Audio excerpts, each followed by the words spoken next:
3 prophecies in the Bible have just been fulfilled, not partially, not symbolically, literally in 2026, in front of the entire world. Luke 21:24 warned that Jerusalem would remain at the center of conflict until a specific appointed time. Zechariah 12:2 declared that Jerusalem would become a source of trouble to every nation that touches it. And Luke 21:20 described Jerusalem surrounded by armies, a visible condition Jesus said would signal the approach of the end. Most people watching the news right now have no idea they are standing inside a moment predicted thousands of years ago. The events surrounding Iran, Israel, and Jerusalem are not random. They are not just politics. They are not just war. They are the exact conditions these 3 scriptures described. Long before Iran existed as a nation, long before modern weapons, long before any of this felt possible.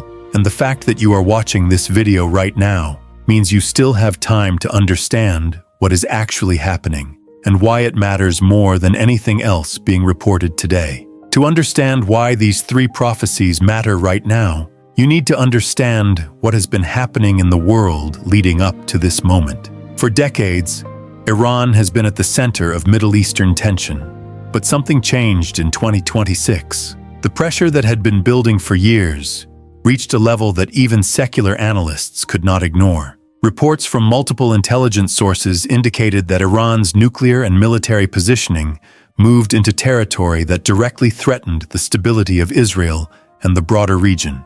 World powers scrambled, alliances shifted, and Jerusalem, once again, found itself at the absolute center of it all. But here is what the news did not tell you. This was not the first time the world found itself in this exact position. Not politically, but prophetically. Think about what the Middle East looked like just a few years ago. Iran was already considered one of the most significant threats to Israeli security, according to publicly available defense assessments. Proxy forces connected to Iranian influence operated across multiple borders surrounding Israel, from the north, from the south, from the east. The pressure was not coming from one direction. It was coming from every direction simultaneously. And then 2026 arrived. The specific details of what unfolded are still being assessed by analysts and researchers around the world. But what is not in question is the atmosphere, the tone, the reality that the region moved closer to open confrontation than it had been in years. Reports suggest that military posturing, diplomatic breakdowns, and direct threats toward Israel reached a level that forced every major world power to take a public position. Some stood with Israel, some stood against her, and some tried to stay neutral, only to discover that neutrality on this issue is nearly impossible. Sound familiar? That is because thousands of years ago, a prophet named Zechariah described exactly this kind of atmosphere. A moment when the nations of the world would find themselves forced to choose a side on the question of Jerusalem. Not because they wanted to, but because the situation would make it unavoidable. And here is what makes 2026 different from every previous moment of tension in that region. It is not just one prophecy lining up with current events. It is 3, simultaneously, from different books of the Bible, written by different authors, centuries apart, all describing conditions that are visible on the ground right now.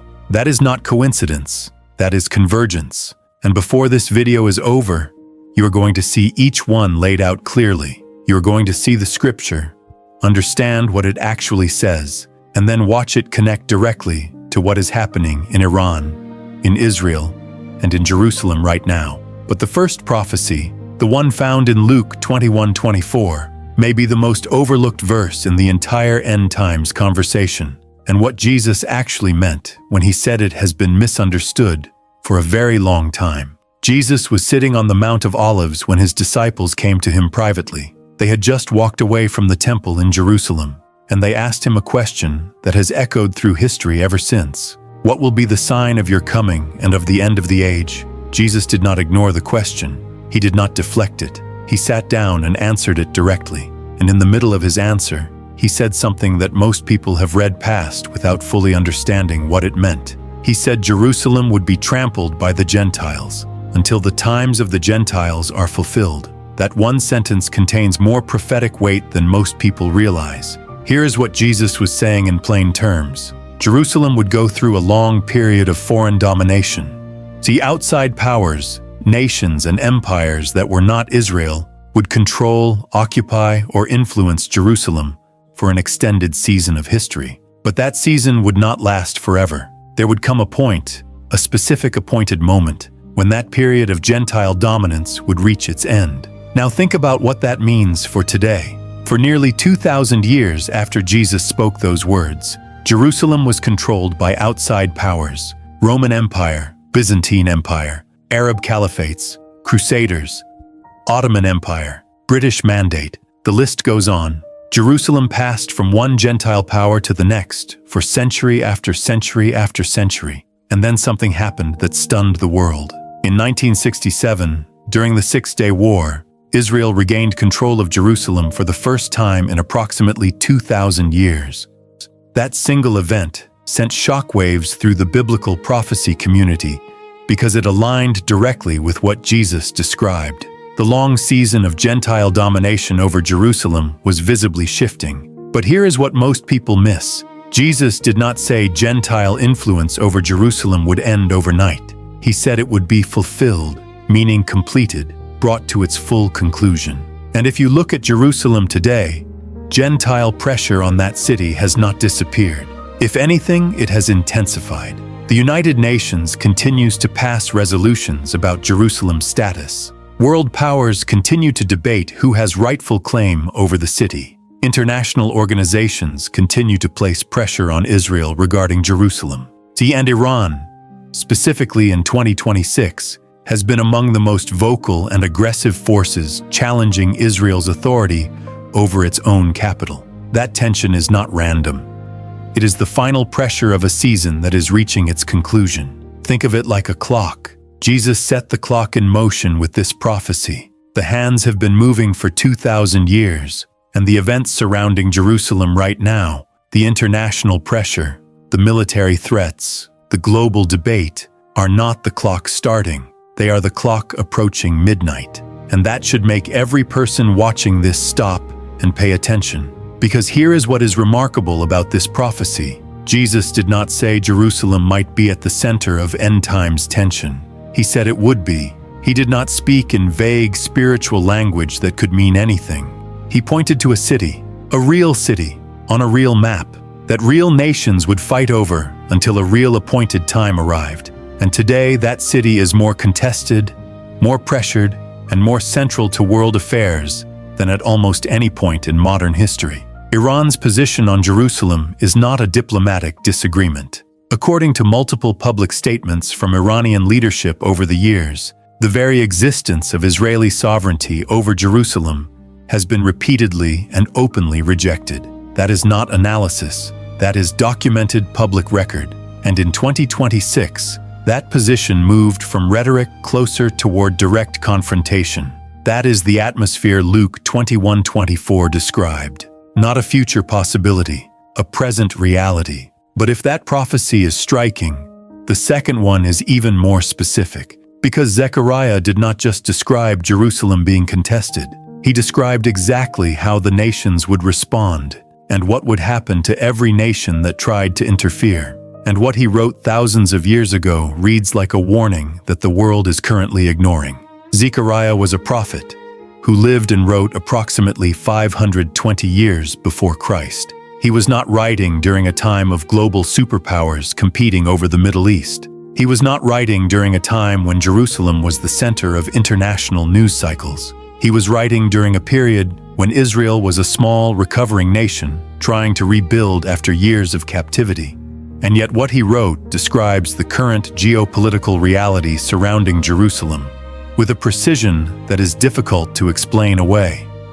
Zechariah 12:2-3 says that Jerusalem would become a cup of trembling to the surrounding peoples, and that it would become a burdensome stone for all nations, and that every nation that tries to lift that stone, to move it, control it, divide it, or resolve it on their own terms, would be cut to pieces in the process. Read that again slowly. Every nation that burdens itself with Jerusalem will be cut to pieces. Now look at the nations that have made Jerusalem their problem over the last several decades. The Soviet Union made Israel and Jerusalem a central geopolitical target during the Cold War. The Soviet Union no longer exists. Multiple Arab coalition forces attacked Israel in 1948, 1967, and 1973 with the goal of eliminating Israeli sovereignty over the land and Jerusalem.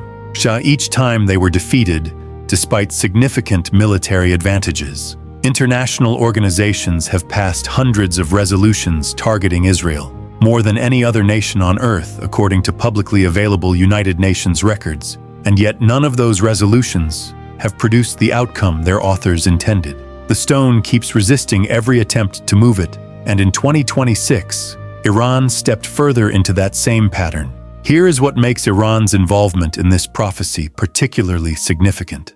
Iran is not a neighboring Arab nation. It does not share a direct border with Israel. And yet, according to defense analysts and publicly available military assessments, Iran has invested enormous resources, financially, militarily, and politically, into surrounding Israel with hostile forces. Proxy networks operating in Lebanon, Gaza, Syria, Yemen, and Iraq have all been publicly linked to Iranian support and influence to varying degrees, according to multiple international defense reports. In other words, Iran engineered a situation where Israel would feel surrounded, without Iran having to directly share a border. Think about that for a moment. A nation that does not border Israel managed to position hostile forces on nearly every side of it, and Jerusalem, the city at the center of all of it, became the stated justification for that entire strategy. That is the burdensome stone Zechariah described.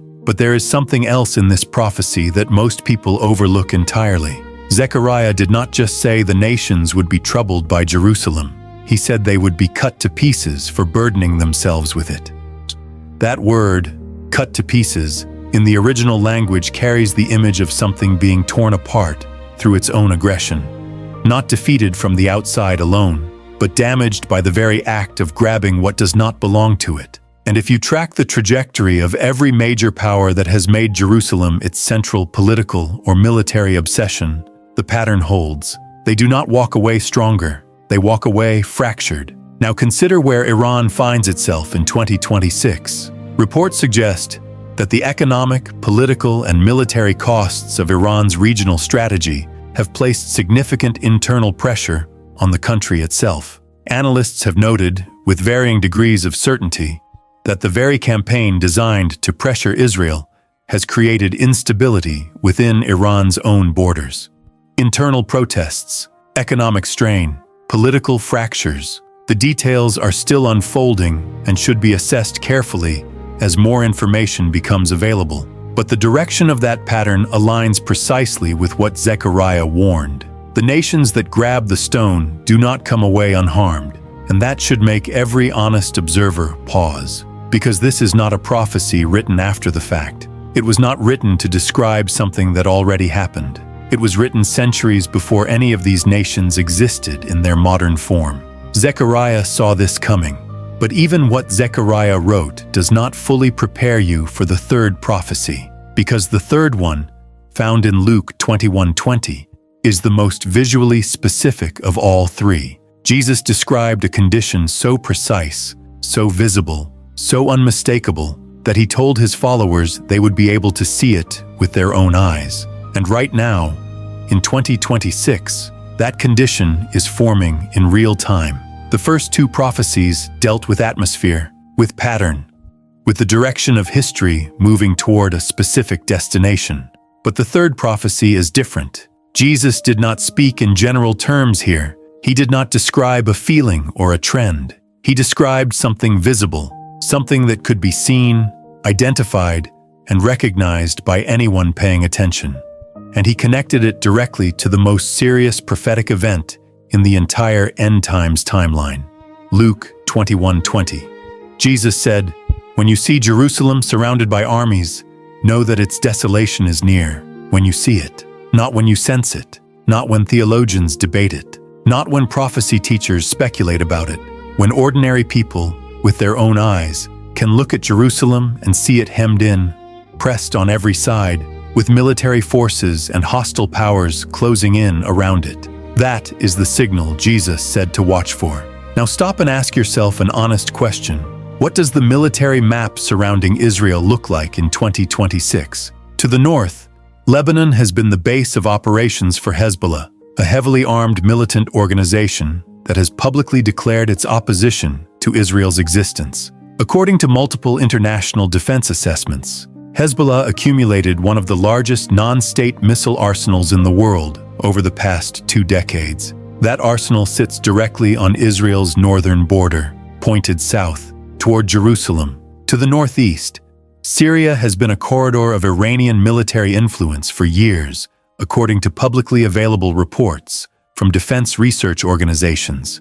Iranian-backed forces have maintained a presence in Syrian territory that places them within striking range of northern Israel. To the southwest, Gaza has been the site of repeated military confrontations between Israel and militant groups. The level of hostility in that corridor has remained among the highest of any border zone in the world by most conflict tracking measures. And behind all of it, funding it, directing portions of it, and publicly calling for the elimination of Israeli sovereignty, stands Iran. That is not one army surrounding Jerusalem. That is a network, a strategic encirclement, built piece by piece over years. And in 2026, that encirclement moved from a background reality into a foreground crisis. Here is what makes Jesus' words so striking in this moment. He said this would be a visible condition, and it is. Anyone who looks at a map of the forces and factions surrounding Israel right now can see it. It does not require special theological training. It does not require insider knowledge. The encirclement is documented. It is reported. It is publicly visible. And Jesus said, when you see that, pay attention. Because that is not just a military situation. That is a prophetic signal. But there is something important to understand here. Jesus was not telling his followers to panic. He was not describing this condition so that people would live in fear. He was describing it so that people would recognize it. So that when it appeared, and he was certain it would appear, his people would not be caught off guard. They would not be confused. They would not look at the chaos and think that God had lost control. They would look at it and know, this was written, this was seen, this was spoken before it happened. And that means the one who spoke it is still in control of how it ends. Now here is where this gets even more serious. We have looked at 3 prophecies, Jerusalem remaining central until the times of the Gentiles are fulfilled. Jerusalem becoming a burdensome stone that wounds every nation that grabs it, and Jerusalem being visibly surrounded by hostile military forces. All 3 of those conditions are present right now, simultaneously, in 2026. But there is a question that has not been answered yet. It's a question that connects all 3 of these prophecies to Iran specifically, in a way that most prophecy teachers have not fully addressed. Why Iran? Why now? Why does a nation more than 1,000 miles from Jerusalem keep showing up at the center of this prophetic picture? The answer to that question is coming, and it may be the most important thing in this entire video. To understand why Iran keeps appearing at the center of this prophetic picture, you need to understand something that most news coverage completely misses. Iran's conflict with Israel is not primarily political, it is not primarily military, and it is not primarily economic. At its core, according to statements made repeatedly by Iranian leadership in public forums over multiple decades, it is ideological, it is theological. It is a conflict rooted in a specific worldview that places the elimination of Israeli sovereignty over Jerusalem as a religious and national objective. That is not analysis. That is documented public record. And that distinction matters enormously when you are trying to understand why Iran fits so precisely into the prophetic picture these 3 scriptures describe. In 1979, Iran underwent a revolution that fundamentally transformed its government and national identity. What emerged was a theocratic system, a government structured around religious authority that made opposition to Israel a central pillar of its foreign policy. From that point forward, Iran did not treat the question of Jerusalem as a diplomatic issue to be negotiated. It treated it as a religious mandate to be pursued. That is a critical distinction. Diplomatic disputes get resolved at negotiating tables. Religious mandates do not respond to diplomacy the same way. They persist, they adapt, they find new pathways. And over the following decades, that is exactly what Iran's regional strategy did. It persisted, it adapted, and it found new pathways. By the early 2000s, Iran had developed what analysts began describing as a strategy of forward defense. Rather than waiting for conflict to come to its borders, Iran projected influence outward, into Lebanon, into Gaza, into Syria, into Yemen, into Iraq, building a network of allied and proxy forces that would serve as pressure points surrounding Israel. According to publicly available reports from international defense research organizations, this network expanded significantly over the following 2 decades. Weapons transfers, financial support, military training, ideological alignment, all of it documented, all of it publicly reported, and all of it pointed in one direction: Jerusalem. Now here is where 2026 becomes significant in a way that connects directly to prophecy. Reports from multiple international news organizations and defense analysts suggest that by 2026, the tension between Iran's regional ambitions and Israel's security responses reached a critical threshold. The details of specific military exchanges and diplomatic breakdowns are still being fully assessed and reported, and this video encourages viewers to research the most current verified sources for specifics. But what is not in question is the broader pattern. Iran's strategy of encircling Israel, built over decades, produced exactly the kind of visible military pressure surrounding Jerusalem that Luke 21:20 describes. Not through a single dramatic invasion, but through a slow, deliberate, strategic encirclement that by 2026 had become impossible to ignore. That is not a coincidence. That is a convergence. But there is something even deeper here that most people are not talking about. Iran's own ancient identity connects to biblical prophecy in ways that go beyond the current headlines. The land that is modern Iran was historically known as Persia, and Persia appears in the Bible not as a minor background nation, but as a significant player in the prophetic narrative of Israel's history and future. The book of Ezekiel, written centuries before Christ, describes a future coalition of nations that would move against Israel in the last days. Among the nations listed in that passage,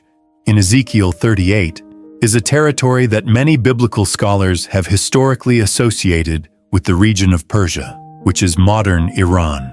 Now, this video is not making the claim that 2026 is the definitive fulfillment of Ezekiel 38. That is a theological discussion that requires careful study and should not be stated with more certainty than the evidence allows. But what can be said, carefully and honestly, is this: the nation that occupies the territory Ezekiel described is currently the most aggressive external military and ideological threat to Israel on the planet. That alignment between ancient prophetic geography and modern geopolitical reality is something every serious student of Scripture needs to sit with. And here is what makes all of this land with full force. Iran did not choose to become a central player in the prophetic story surrounding Jerusalem. No nation chooses that. Nations make political decisions, military decisions, ideological decisions, and those decisions, made by human leaders pursuing human agendas, end up fulfilling a script that was written long before any of them were born. That is what makes biblical prophecy different from every other kind of prediction. It does not just describe what will happen. It describes why, at a level deeper than politics, deeper than strategy, deeper than human calculation. History is not being driven by the decisions made in Tehran, or Washington, or Brussels, or the United Nations. It is being driven toward a destination that was already declared. And that brings us to the most important question of this entire video. 3 prophecies, all fulfilled simultaneously in 2026. A nation with ancient prophetic roots at the center of it all. The most contested city on earth under visible military pressure from every direction. What does all of this mean? Not just globally, not just prophetically, but personally. for you, right now, today. 3 prophecies, 3 different writers, 3 different centuries, all describing the same city, the same pressure, the same moment. That is not a pattern that happens by accident. When one prophecy aligns with current events, it is interesting. When 2 align simultaneously, it is significant. But when 3 prophecies, written centuries apart, by different authors, in different books of the Bible, all converge on the same city, the same nation, and the same window of time that moves beyond interesting and significant into something that demands a response. And that response cannot just be intellectual. It cannot just be theological. It has to be personal. Here is what the convergence of these 3 prophecies is actually saying.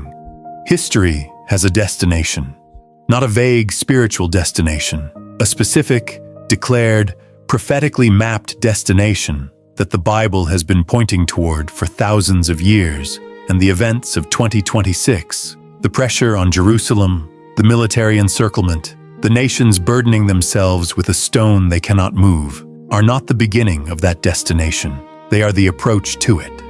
Think of it like a highway. You have been driving for a long time. The road has been long. The journey has had many stages, but now the signs are appearing with increasing frequency. Exit ramps are fewer. The destination is getting closer. And the signs along the road, these 3 prophecies, are not there to frighten the driver. They are there to confirm that the route is correct. But here is where this becomes deeply personal. Most people watching the news in 2026 are experiencing one of 2 reactions. The first reaction is anxiety, a sense that the world is out of control, that powerful forces are making decisions that ordinary people have no say in, that war, instability, and uncertainty are closing in from every direction with no clear resolution in sight. That feeling is real, and it is valid, because the world genuinely is in a serious and dangerous moment. But there is a second reaction available, and it is only accessible to people who understand what these 3 prophecies mean. That reaction is clarity. Clarity is different from certainty about every specific detail. Clarity does not mean knowing exactly how every event will unfold, or precisely when every prophetic moment will be fully realized. Clarity means understanding the direction, knowing the destination, recognizing that what looks like chaos from the outside is actually movement, directed, purposeful, prophetically declared movement toward an outcome that God already announced. And that clarity changes everything about how a person lives right now. It changes how you respond to fear, because fear assumes that what is happening has no author. Clarity knows it does. It changes how you respond to uncertainty, because uncertainty assumes that the outcome is unknown. Clarity knows the outcome was declared before the events began. It changes how you respond to the question that every person, regardless of age, background, or belief, eventually has to answer. Am I ready for where history is heading? That question is not meant to produce panic. It is meant to produce honesty, because the same Bible that predicted these 3 prophecies with precision also declared that there is a way through what is coming, not around it, not away from it, through it. And that way has a name. The convergence of these prophecies is not the end of the story. It is the signal that the final chapter is being written. And every person watching this video right now is alive in that chapter, whether they choose to acknowledge it or not. The only question is what role they will play in it. And that brings this video to its final moment, because there is one thing that has not been said yet. One piece of this picture that ties everything together: the prophecies, Iran, Jerusalem, 2026, and the question of personal readiness, into a single, undeniable conclusion. And it is not what most people expect. Here is what nobody is saying out loud. These 3 prophecies were not given to the world as a warning about Iran. They were not given as a warning about Jerusalem's political future. They were not even given primarily as a warning about the end times. They were given as a warning about you, about where you stand right now, in this exact moment of history. Because every prophecy in Scripture has 2 dimensions: the global dimension, nations, armies, cities, and geopolitical movements, and the personal dimension, The individual human soul standing in the middle of all of it, facing the same question every generation has faced, but with less time to answer it than any generation before. The question is not whether these prophecies are true. You have seen the evidence. You have watched 3 scriptures written centuries ago describe 2026 with a precision that no human intelligence could manufacture. The question is what you do with that, because knowing that the Bible is true is not the same as being ready for what the Bible describes. Millions of people will watch the events of 2026 unfold. Millions will see the pressure on Jerusalem. Millions will watch Iran's role in the Middle East escalate. Millions will read the headlines and feel the anxiety of a world that seems to be coming apart. But only some of them will understand what it means, and only some of those will do something about it. The Bible that predicted these 3 prophecies also declared that there is one name under heaven by which people can be saved. Not saved from geopolitical instability, not saved from economic uncertainty, saved from the ultimate consequence of being on the wrong side of where history is heading.